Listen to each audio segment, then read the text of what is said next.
Michigan Magazine is kept on the road by our many Michigan friends. Cops and Donuts Bakery, downtown Clare, a winning combination. Cops and Donuts. Thunder Bay Resort, a destination for all seasons with special events and packages. Thunder Bay Resort in Hillman. Remembering good times and great food, Frank and Lisa invite you to Tin Lizzie's in Mile for a blast back to the 50s and 60s when food was made from scratch, including home-ground Angus burgers. A full menu of great food and good memories await you at the new Tin Lizzie's of Mile. Rose Valley Winery committed to making quality wines from locally grown cold-hardy grapes. Rose Valley Winery on Beechwood Road, Rose City. Welcome to today's edition of Michigan Magazine. I'm Barry Stutzman. On today's show, I hope you're in the mood for hot cinnamon rolls because we're heading into the kitchen with Grandma Red as she whips up a couple hundred using an old family recipe that's going to feed hungry kids at a daycare center in West Branch. She volunteers her service each year out of love. But first, we're heading to Howard City and the studios of wildlife painter Randy L. Hendricks. Also, be ready for this week's Word of the Day to enter in our fabulous Michigan vacation getaways. It's all coming up on this week's Michigan Magazine.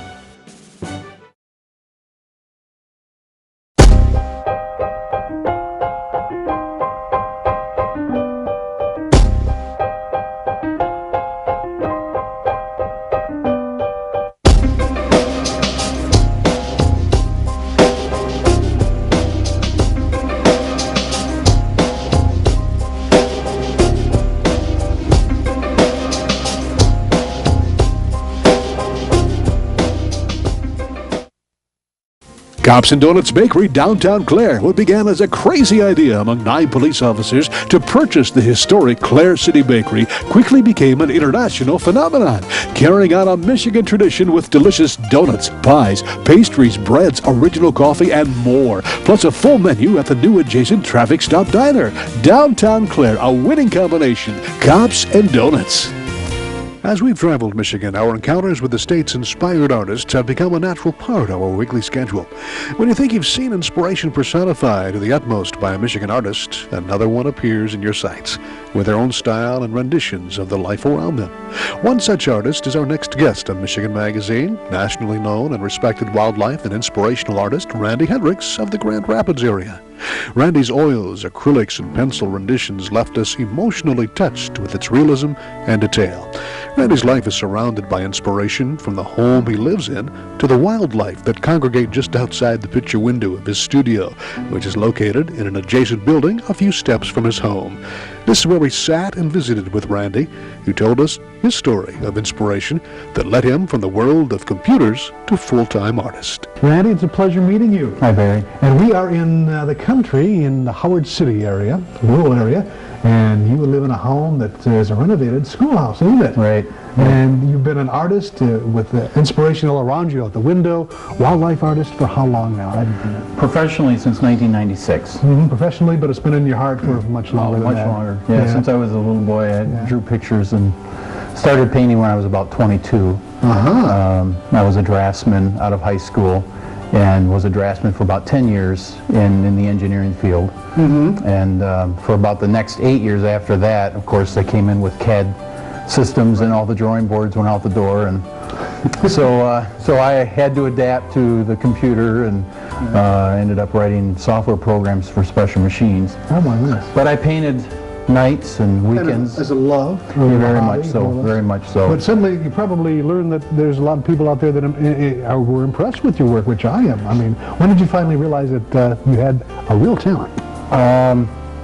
Well, for me, it didn't come, real quick. A lot of people had to tell me. I felt I had a long way to go. I still do, but I would say probably I'd been painting, and I had the first real success after about 11 years of painting. There was a lot of not so good pieces in those early years, but I stuck to it, and I had a real drive. That's one thing I always did, is I had a real drive, and I think a God-given eye for anatomy and accuracy and perspective, and so I just kept at it, and... You must have got some feedback from the people who actually saw your artwork and kind of inspired you to go on too. Family and friends were super. I mean, they were always there. Fellow workers where I worked, I'd bring my work and they'd critique it. When I was on the road, I would, bring my paintings along and paint in the hotel while we were troubleshooting machines. And I got input from customers and things like that, and it made me work even harder and try even harder because I felt that it was coming along. But you did take that plunge into a full-time artistry, didn't you? I mean, that was kind of a hard thing to do, I bet. It was. In 1995, I went to an artist workshop out west in Jackson Hole, at Jackson Lake Lodge, and there were 3 world-class artists out there giving this 1-week-long class. And they asked all the students to bring slides of their own work, and they would critique it. And my critique got a very high rating in the class, and at that point I realized it wasn't just family and friends, which are important, yes, but also people in the field who understood it and lived it, were saying, we see something here also. And that was probably the pinnacle point, right, besides, answered prayer. Yes. It really was a turning point for me. And my wife and my kids have always been great inspiration and always encouraging, hang in there, Dad, and and Karen, my wife, was always there when the hard critiques came along. Go to a gallery and you get turned down, and there's also a lot of negative critique too. And I wouldn't call it negative, but it wasn't always hey, great stuff. It was go back and try again. Yeah. But instead of taking that negatively and not improving on it, I'd after a while, I'd think about what they said, and yeah, I could improve on that. I could do this, change that, and take a negative into a positive. Yes, and it really helped. It really helped. I see you have a deep love for nature. Did that come before your artistry, or was it yes. just? Yeah. When I was a little boy, we always laugh about it. My brother and I are kind of opposite in some ways, but I would mend wild animals that were injured. Little ground squirrels and birds and things that I found injured. I'd be bringing them back home and trying to mend them and fix them up and release them again. And I was never a hunter at heart. I had hunted and things, but I think that's really where it started, as I've always had an affinity for animals and wildlife. You do have an emotion in each picture. I mean, there's something there that really stirs the emotion in a person. I mean, it's not just a wildlife shot per se. There's something there. I appreciate that. That's the important thing to me. And sometimes that's the hard thing to grab hold of, because that's an abstract thing, is getting into the character of the animal, be it a bird of prey or a songbird or an African cat or anything. They're all so different and they're all so diverse. And I think the important thing is to observe, and you can see the particularity of every individual type of species, as well as grasses and trees, and they all have their particularity. And if you stop long enough to pay attention, there's a lot of things you can gather from it. We've talked about the wildlife interest, but you also do some inspiring portraits. Yeah. Tell us a little bit about your faith and your inspiration. Well, to me, that is the core of what I do. I believe that this is a God-given gift and talent. I'm not sure I understood that in the early years, because I had always drawn. But as time went on and things started growing and paintings were occurring, and things were coming out of them, and I thought to myself, this wasn't me. There was more to this. And I had a customer come through one of my shows, and he said to me, it really depends on your spiritual health to be able to do what you do here, to bring something to life, not just paint on canvas or paint on board, whatever. It goes deeper, actually getting into the character and that of a creature. I believe, that the Lord made all these animals and all this diverse wildlife and nature, and to be able to have the opportunity, the privilege to be able to reproduce some of this in my own way, it's a real blessing. And the earliest piece I ever reproduced as a limited edition print was a painting called The Dove and the Cross. And I did it for the church I was going to at the time. And I painted a dove on the cross beam of the cross. And there was such a great reaction from it that some people asked me if I was going to make prints out of it. And I decided to make a small print. So I borrowed the money to make the print edition, and you know, I had this stack of paper at my dining room table and signing and numbering everyone, and I was really wondering who was ever going to buy all these. And within a month I sold 50 of them myself. As we continued our visit with Randy, we talked of the wonderful respect for nature and his observation that there is a definite pattern in the chaos of life, a pattern easiest seen when one stops and meticulously studies the fluidity of nature. The pastime Randy enjoys immensely. Even though Randy told us he's more or less self-taught, he continues to learn daily from fellow artists, critics, and life around him. For aspiring artists, Randy advises to become good at what you do if you're serious about your art. Paint every day. Even though there's no inspiration at the moment, force yourself to work at becoming better every moment you can, and learn from the masters. Study technique to learn from the knowledge of others. Then soon those moments you force yourself to work will become the seed of inspiration that'll grow and propel you further. If you have the desire, you owe it to yourself to try whatever it is in life you're drawn to. People don't realize that it may be a God-given gift and talent, but you have to work on it. You know, we all have an obligation, really, I believe, and a responsibility to make the most of it as you can. If you have any inkling at all of a gift or a talent, whether it's in the fine arts or in another field, He's given you those for a reason. And I think the saddest thing we could do is to let them lie there dormant and not pursue it. You know, there's a lot of diversions in the world today, but if you can grab hold of whatever it is that you may have or other people may see in you, go for it. Give it a try, and you never know what happens. Sometimes I think the Lord blesses an effort, just the effort. Yeah. And really kindles a fire. It was no doubt that Randy's faith is what kindled the fires of his inspiration. What a pleasant winter's morning we spent with Randy at his rural Howard City home and studio, talking of how blessed he was as an artist and how grateful we were to be able to spend a few moments with him and his family. And truly thankful we were for Randy's presentation of this limited edition prints of the Eastern Bluebird to the Michigan Magazine Museum. Randy Hendricks, another Michigan treasure along the back roads of Michigan's heartland.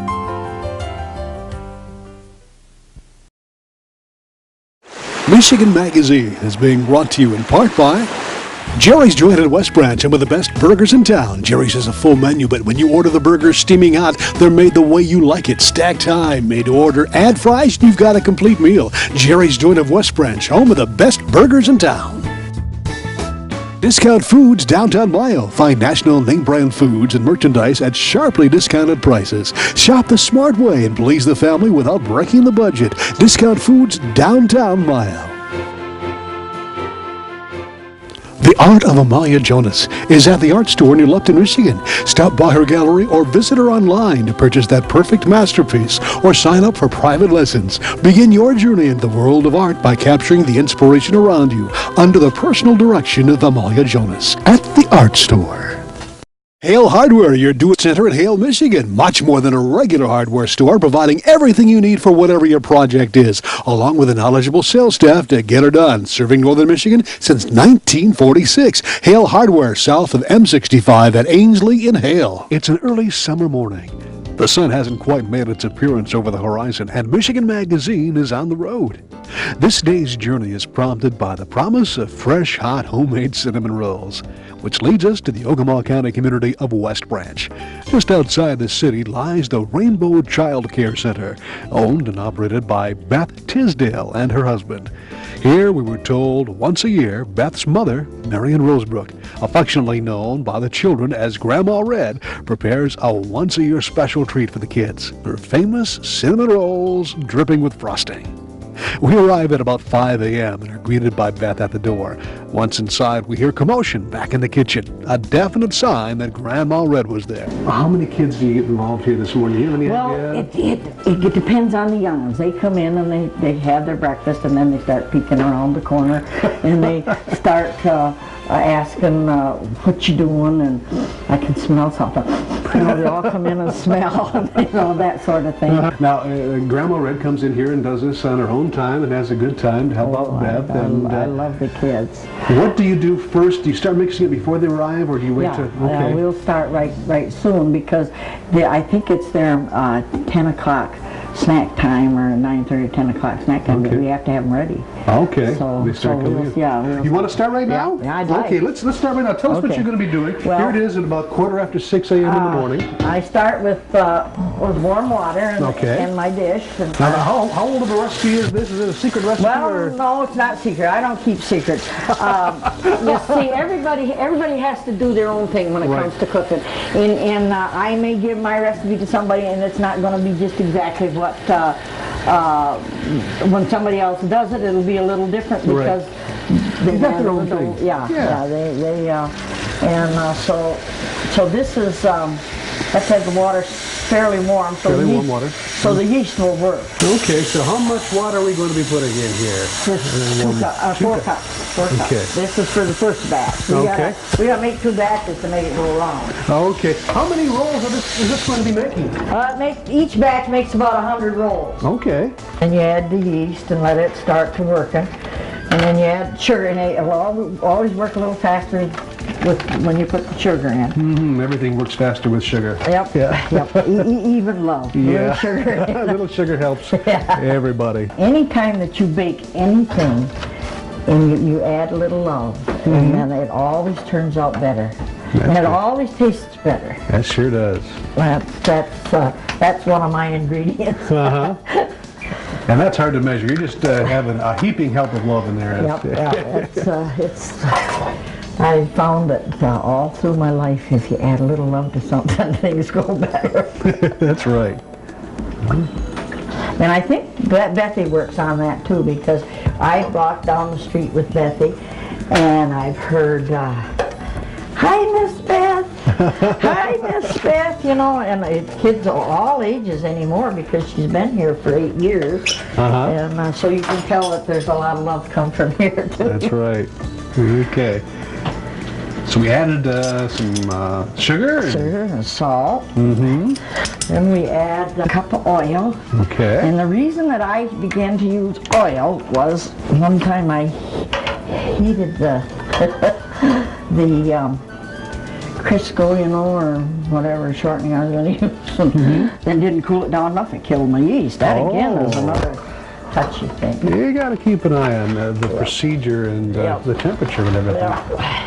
Then this recipe has 4 eggs. The next step was the adding of the flour, which Grandma Red said was a personal type thing, different amounts for different brands of flour. It was kind of the feeling you got in creating a mixture a person could knead easily, anywhere from 6 to 8 cups. But it was important to know that that special ingredient we talked about earlier was added while you were kneading at this time. Here we go. This is the fun. This is where you put the love in. See, I love Bethy.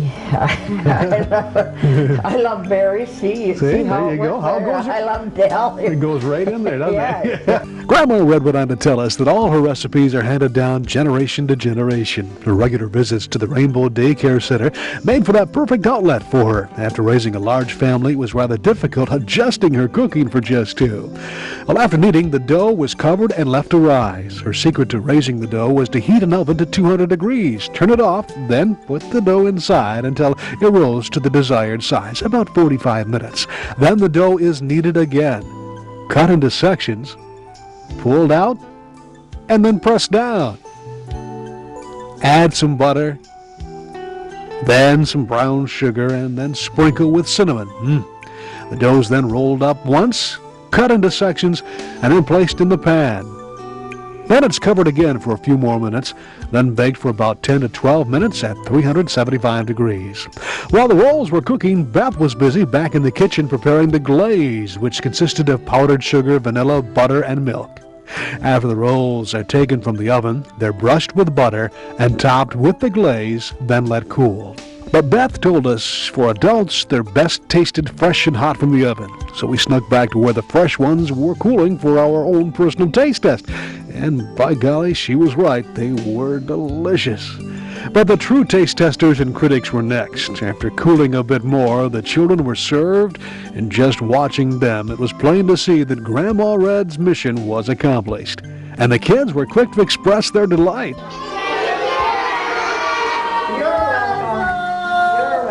Yes, thank you, Grandma Red, and to daughter Beth Tisdale for allowing Michigan Magazine to share that special day with the children at the Rainbow Child Care Center in West Branch. Vacation. Don't make the planning of it more than what you're trying to get away from. At northernmichigancabinrentals.com, you can choose from over 2,500 cabins, cottages, lodges, resorts, lakefront vacation home rentals, and more. Whatever experience you're looking for, from rustic to luxury and everything in between. No more rustling with telephone books. No more endless internet searches. Just one site with over 2,500 Northern Michigan destinations. northernmichigancabinrentals.com. Thanks so much for joining us in Michigan Magazine. For more information on today's show, visit us online at michiganmagazine.com or facebook.com or twitter.com. Before we go, here's your word of the day. It is thunder, as in Thunder Bay, where the city of Alpena rests, and is part of the name of one of our vacation getaways near Hillman, Thunder Bay Resort. Write thunder on your entry and email us at iwatchmichiganmagazine@gmail.com or send it along to Michigan Magazine, Box 503, Rose City, for 3 additional entries. Till we meet again, have a great week. We'd like to thank all those that help keep Michigan Magazine on the road. Cops and Donuts Bakery, downtown Clare, a winning combination. Cops and Donuts. Thunder Bay Resort, a destination for all seasons with special events and packages. Thunder Bay Resort in Hillman. The Michigan-made rebounding mailbox pole. Never again worry about the winter snowplow taking out your mailbox with this ingenious rebounding pole. Your mailbox takes a hit and keeps coming back year after year. Call now or visit their website, toughmailboxes.com. Clemix Sales and Service on Mapes Road, west of Mile, your complete recreational vehicle sales and service connection. Visit their beautiful showroom of new and pre-owned ATVs, lawnmowers, power equipment, snowmobiles, utility vehicles, and more. Clemix Sales and Service is also the home of the American-made Victory motorcycle line on display at Clemix on Mapes Road, Mile. Get your immunizations now at Rose City Drug, your one-stop pharmacy, home health care, and medical supply outlet, offering a variety of on-site immunizations. Walk-ins are of course welcome. Call now for more information.